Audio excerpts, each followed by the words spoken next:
আসসালামু আলাইকুম ওরহমতুল্লাহ। প্রিয় ভাই ও বোনেরা, একবার নিজের হৃদয়কে প্রশ্ন করুন, আমি কি সত্যিই আল্লাহ তাআলাকে ভালোবাসি? যদি উত্তর হয় হ্যাঁ, আমি আল্লাহ তাআলাকে ভালোবাসি, তাহলে আরেকটি প্রশ্ন নিজেকে করুন যে আমি কি আল্লাহ তাআলার ডাকে সাড়া দেই? দিনে 5 বার আল্লাহ তাআলা আমাদেরকে ডাকেন। দুনিয়ার কোনো রাজা, কোনো রাষ্ট্রপতি, কোনো ধনী ব্যক্তি, কোনো সম্মানিত মানুষ যদি আপনাকে দিনে 5 বার নিজের কাছে ডাকতেন, আপনি কি সেই ডাকে সাড়া দিতেন না? নিশ্চয় সাড়া দিতেন। কিন্তু আমাদেরকে ডাকেন স্বয়ং সমস্ত জগতের মালিক আল্লাহ তাআলা। যখন আজান ধ্বনিত হয়, হাইয়া আলাস সালাহ, এসো নামাজের দিকে, এটা শুধু একটি শব্দ নয়, এটা আল্লাহ তাআলার পক্ষ থেকে আপনার জন্য একটি ডাক। আপনি যখন দুনিয়ার ব্যস্ততার মধ্যে থাকেন, তখন আল্লাহ তাআলা যেন আপনাকে বলছেন, হে আমার বান্দা, সব কিছু একটু থামাও, আমার কাছে ফিরে এসো। আল্লাহ তাআলা পবিত্র কুরআনে মাজিদে বলেছেন, ইন্নাস সালাতা তানহা আনিল ফাহশাই ওয়াল মুনকার, নিশ্চয় নামাজ ওয়ালশীল ও মন্দ কাজ থেকে বিরত রাখে। তাই নামাজ হলো আপনার আত্মার চিকিৎসা, নামাজ হলো আপনার হৃদয়ের প্রশান্তি, নামাজ হলো আপনার রবের সঙ্গে সম্পর্ক। আপনি যখন সিজদায় যান, তখন মনে রাখবেন আপনি আপনার সৃষ্টিকর্তার সামনে মাথা নত করেছেন। রাসূলুল্লাহ সাল্লাল্লাহু আলাইহি ওয়াসাল্লাম বলেছেন, বান্দা তার রবের সবচেয়ে নিকটবর্তী হয় যখন সে সিজদায় যায়।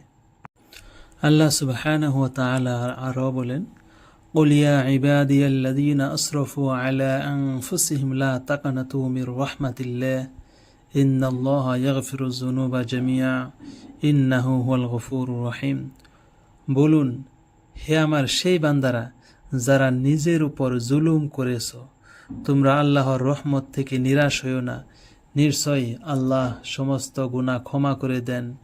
নিশ্চয় তিনি পরম ক্ষমাশীল, পরম দয়ালু। তাই ভাই ও বোনেরা, আপনি হয়তো অনেক দিন নামাজ পড়েননি, হয়তো ফজরের নামাজ বারবার ছুটেছে, হয়তো জোহর, আসর, মাগরিব, ঈশা কাজের ব্যস্ততায় বাদ পড়েছে। তবু হতাশ হবেন না। শয়তান আপনাকে বলবে, তুমি তো অনেক গুনাহ করেছ, এখন নামাজ পড়ে আর কি লাভ হবে? অনেক বছর তো তুমি নামাজ পড়নি, এখন তোমার তো অনেক বয়স হয়ে গিয়েছে, এখন অল্প দিন বা অল্প সময় নামাজ পড়ে আর কি হবে? এই কথাটি একটি শয়তানি বড় ধোঁকা। এই কথাটি আপনার অন্তরে জাগা দিবেন না। আপনার গুনাহ যত বড়ই হোক, আল্লাহর রহমত তার চেয়েও অনেক বড়। তাই আজ থেকে ফিরে আসুন। আগামীকাল নয়, পরের সপ্তাহ নয়, রমজান থেকে নয়, আজকের পরবর্তী নামাজ থেকেই শুরু করুন। উপরের আয়াতে আল্লাহ তাআলা বলেছেন যে আল্লাহ তাআলা বান্দার সকল গুনাহ ক্ষমা করে দেন, পরম ক্ষমাশীল ও দয়াময়। এখানে আল্লাহ তাআলা মানুষের প্রতি যে তার অনেক দয়া, সে দয়ার কথাটাই বলছেন, যে এত মানুষের প্রতি সে দয়াবান যে তার ছোট বড় সব গুনাই আল্লাহ তাআলা ক্ষমা করে দেন, যদি তার জীবিত থাকা অবস্থায় সে যদি তওবা করে এবং আল্লাহর রাস্তায় ফিরে আসে। তাই আমাদেরকে হতাশ হওয়ার দরকার নাই যে আমরা যখন আল্লাহ তাআলার বার্তা শুনি, তখন থেকেই আমরা আল্লাহ তাআলার হুকুম মোতাবেক চলার জন্য চেষ্টা করি, তাই আমাদের জীবন সফল হবে। যখন মসজিদে আজান হয়, আজান শুনলে কাজ থামিয়ে দিন, মোবাইলটা পাশে রেখে দিন, ব্যবসাটা একটু অপেক্ষা করুন, বন্ধুর সঙ্গে কথা একটু পরে বলুন, ভিডিওটা একটু পরে দেখবেন। কিন্তু নামাজের সময় চলে গেলে সেই সময় আর ফিরে আসবে না। ভাই ও বোনেরা, আপনারা কি জানেন আমরা দুনিয়ার জন্য কত সময় ব্যয় করি, কত সময় নষ্ট করি?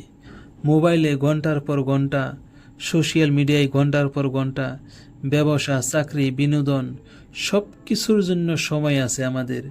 কিন্তু যে আল্লাহ তাআলা আমাদেরকে জীবন দিয়েছেন, তার জন্য 5 ওয়াক্ত নামাজের সময় কি আমাদের নেই? একদিন এই জীবন শেষ হয়ে যাবে, সেদিন টাকা আমার সঙ্গে যাবে না, মোবাইল আমার সঙ্গে যাবে না, বাড়ি আমার সঙ্গে যাবে না, গাড়ি আমার সঙ্গে যাবে না, বন্ধুরা আমার সঙ্গে যাবে না, আমাদের সঙ্গে যাবে শুধু আমাদের আমল। রাসূলুল্লাহ সাল্লাল্লাহু আলাইহি ওয়াসাল্লাম বলেছেন, কিয়ামতের দিন বান্দার আমল সমূহের মধ্যে সর্বপ্রথম নামাজের হিসাব নেওয়া হবে। তাহলে যে আমলের হিসাব প্রথমে নেওয়া হবে, সেই আমল, সেই নামাজকে আমরা কিভাবে অবহেলা করতে পারি? আর নামাজ পড়লে কি আমাদের ভালো না আল্লাহর ভালো? আমরা যদি নামাজ রোজা করি, আল্লাহর হুকুম মোতাবেক চলি, এটা আমাদের জন্যই ভালো, আল্লাহর কোনো লাভ নাই, আল্লাহর কোনো ক্ষতি নাই। আর আমাদের নামাজ রোজার আল্লাহ তাআলারও দরকার নাই। আমরা যদি তার হুকুম মোতাবেক চলি, নামাজ রোজা করি, তাহলে আমাদেরই ভালো হবে। আল্লাহ তাআলা কোরআনে সেটাই বলছে যে আমি তোমাদেরকে যা আদেশ করেছি তা তোমরা করো, সেটার মধ্যেই কামিয়াবি আছে। আর যেটাকে আমি নিষেধ করেছি, কারণ এটার আগে এবং পরে কি হবে এই বিষয়ে আমি জানি, সেই হিসাবেই আমি তোমাদেরকে নিষেধ করেছি। তো যেটা নিষেধ করেছি সেটাকে তোমরা সে কাজ তোমরা করবে না, সেটার মধ্যেই তোমাদের ভালাই আছে। তাই বলি যে আল্লাহ তাআলার হুকুমে সবাই ফিরে আসুন। প্রিয় ভাই ও বোনেরা, যদি আপনার জীবনে কোনো সমস্যা থাকে তাহলে নামাজে ফিরে আসুন। রিজিকের চিন্তা আছে, নামাজে ফিরে আসুন। মনের অশান্তি আছে, নামাজে ফিরে আসুন। পরিবারের সমস্যা আছে, নামাজে ফিরে আসুন। গুনাহ ছাড়তে পারছেন না, নামাজে ফিরে আসুন। নিজেকে একা মনে হচ্ছে, নামাজে ফিরে আসুন। কারণ আল্লাহ তাআলা বলেন, আল্লাযীনা আমানু ওয়া তাতমাইন্নু কুলুবুহুম বিযিকরিল্লাহ আলা বিযিকরিল্লাহি তাতমাইন্নুল কুলুব। যারা ঈমান এনেছে এবং যাদের অন্তর আল্লাহর স্মরণে প্রশান্ত হয়, জেনে রেখো আল্লাহর স্মরণেই অন্তরসমূহ প্রশান্ত হয়। আর নামাজ হলো আল্লাহর স্মরণের অন্যতম শ্রেষ্ঠ মাধ্যম। তাই আজ থেকেই সিদ্ধান্ত নেই যে আমি আর নামাজ ছাড়ব না।